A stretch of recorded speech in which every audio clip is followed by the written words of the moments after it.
Hi, I'm Buster with A&B Wood Products, and today we have a hunk of black walnut. We got from the root ball up. It forks into 3 stems, so hopefully we'll have a little crotch figure in here. Got some nice waves in here, so we'll have some compression. Hopefully we'll get some curl in the buttress root here. We'll chop it up, see how it comes out.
is cut. He's gonna flip it.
So we're gonna stop and show you the logs, and he's gonna flip it. So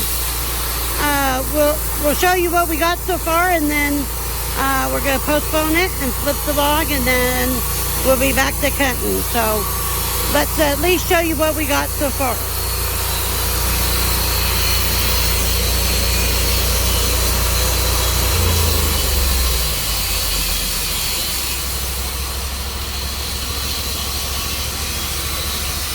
You want that, babe? You want that to spray them off to show them? Yeah, I'm going to flip them all now. Oh. And then you're going to flip the log, right? Yeah. Yeah, get it set up on something else because it'll get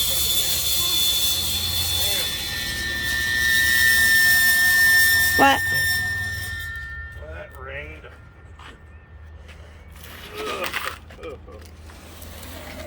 Puppy over here.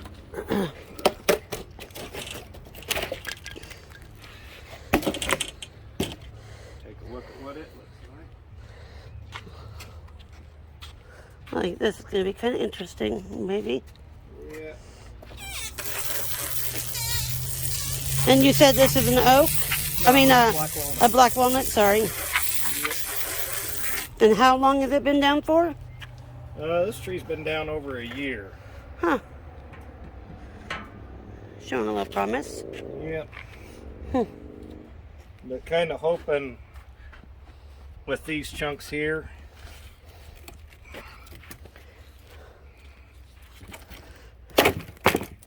Hopefully we'll have some big enough knot pieces here to try our hand at wood turning. Throw them on the lathe and see if we can make something. Or throw it on the lathe and watch us kill ourselves. One or the other. And he's smiling about it because he knows somebody's going to get hurt. Come on, let's be optimistic. Mm-hmm. That looks like a shoe, a boot. Oh. Okay. That looks like a cowboy boot. Damn. That is a cowboy boot. Yeah. Okay, there you go. That's a cowboy boot. Let it do some walking.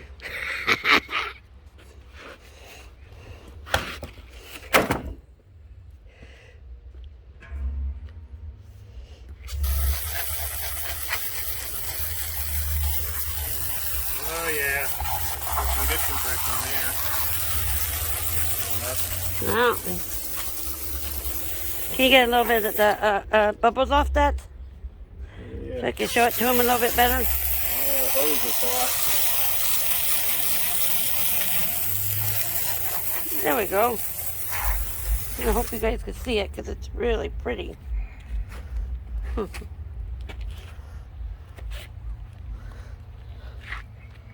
if I can go about it at a different angle. Oh yes, I can see it. At least in my phone better.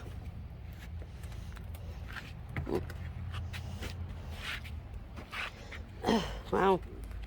It's going to be really, really pretty actually.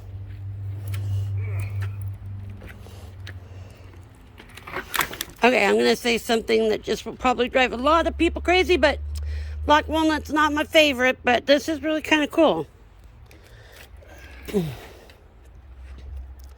This is turning out to be promising. It's got some purples in it.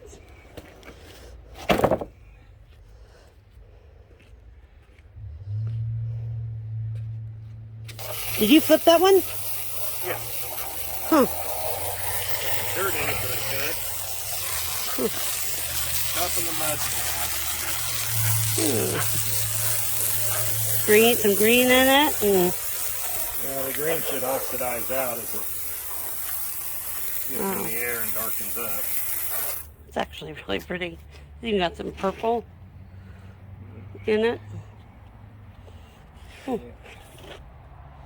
As it sets, the green should oxidize out and turn to richer brown colors. It's pretty. Yeah. Running the blade. We got 2 boots. Yeah, running the blade through the mud didn't make the blade very happy. Are you gonna change the blade too while you're at it? No, because I'm sure I'm going to run through some more mud, so I'll kind of put up with it being just a little bit wavy on the finish. If I put another blade, I'll cut through the mud. Might still find rocks down there. Oof. Yeah, got quite a bit of mud there. That's the danger of cutting root balls. Can't get all the dirt and rocks out. It does give really pretty patterns. Yeah, it does.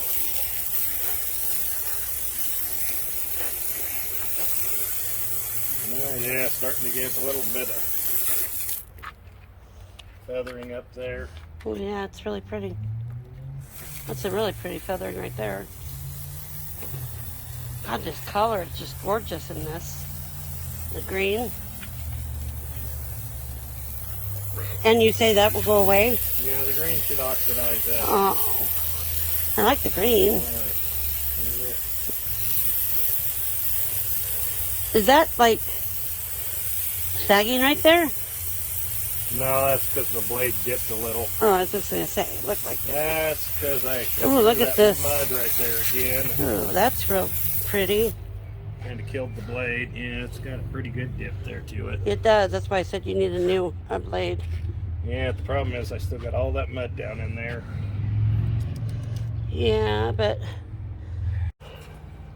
Okay, guys, so Buster is... Ooh, that is so pretty. Buster is going to change the blade after all. That's kind of what he's doing now. If you guys... All 28 foot of it. You guys want to see the big inside to this machine? Big wheels. Big wheels. So he's changing this so that it will give it a better cut due to it having a big divot in it. We're going to risk it. There is a bunch of mud still in it, so we're hoping that it doesn't completely damage another one, but you never know. Well, the last one was already dull after cutting that oak. Ooh, yeah. That bark on the oak is hell on blades. Yep.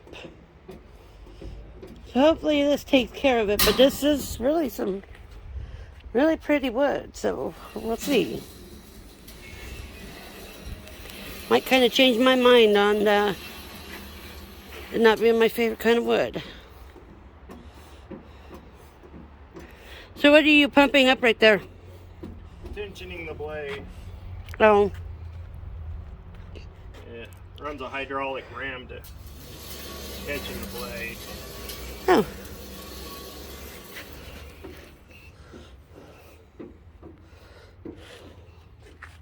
Why was it squilling so much? Sorry. All right, guys. Well, we'll be back in just a few minutes, and we'll continue cutting. Bye. Okay, after destroying a couple more blades and fighting with this for about 3 hours, this is one of the joys of cutting root balls.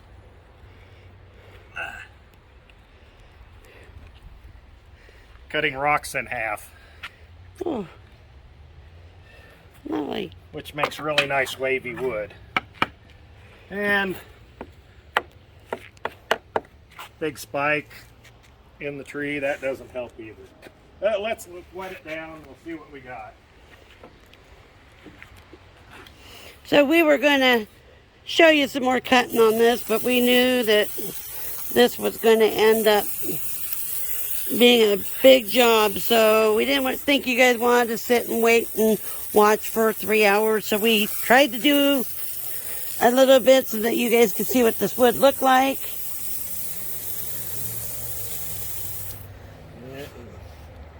See where it started burning the wood after digging through a big pocket of mud and rock, dulled the blade up. Interesting. It does have some nice feather there. Yeah, it does. Feathering this is really pretty. Yeah. This chunk of the root out here is another chunk we're going to see about trying to do a little wood turning, but it has some really cool grain patterns to it, so hopefully we can do a little wood turning and make something interesting out of it. And then these were the other ones. Yep.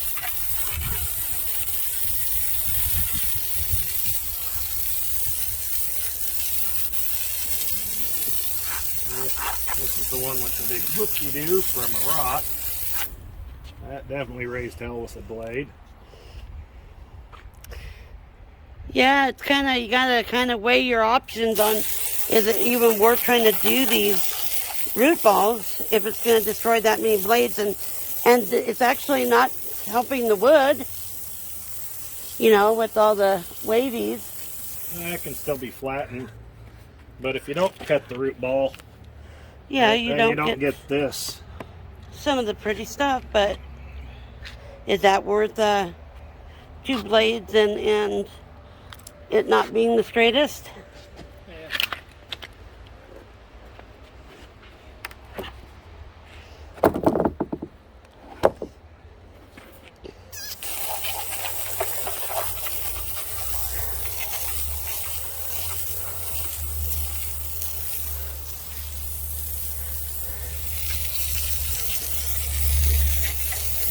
What do you guys think? Do you guys think that it's worth it? Or leave a comment and let us know, what do you guys think about that?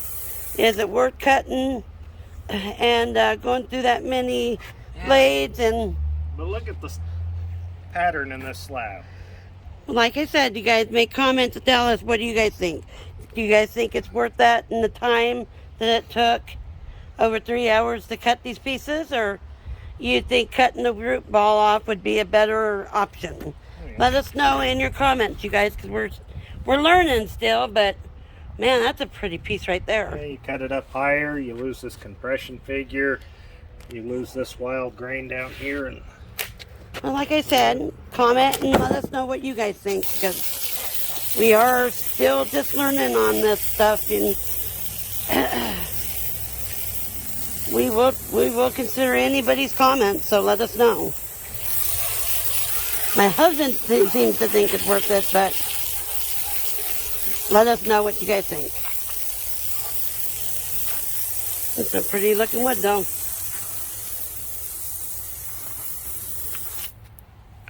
yeah, Really pretty looking wood. you get some really wild grain down here at the bottom of the tree.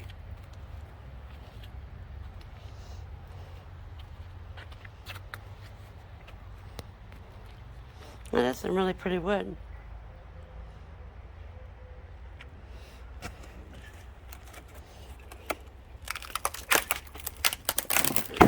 But then you get real wavy wood too when you burn up a blade going through the rock. So we really want to know your guys' opinions, especially if anybody has done this for a while and is watching. Let us know what you guys think, because we really want to know. In the meantime, I'll keep cutting up root balls. Little hard on the blades, but does definitely give some unique pieces of wood. Well, if you're in southwest Idaho and have a big log, we can cut it up for you. A&B Wood Products, 208-447-9691. Thank you. And guys, remember, like, share, and subscribe. We're only a little bit further away. What is it, like within 70 probably of being at that 500 mark? And like I said, we're going to do something special when we hit that 500 mark. We put all your guys' name in a bucket and we're going to draw, and the lucky volunteer is going to get something special from us. And we're probably going to do something for the 1,000th subscriber as well. So please get you guys and friends to subscribe. It would really help us out. Thank you. Thanks, guys.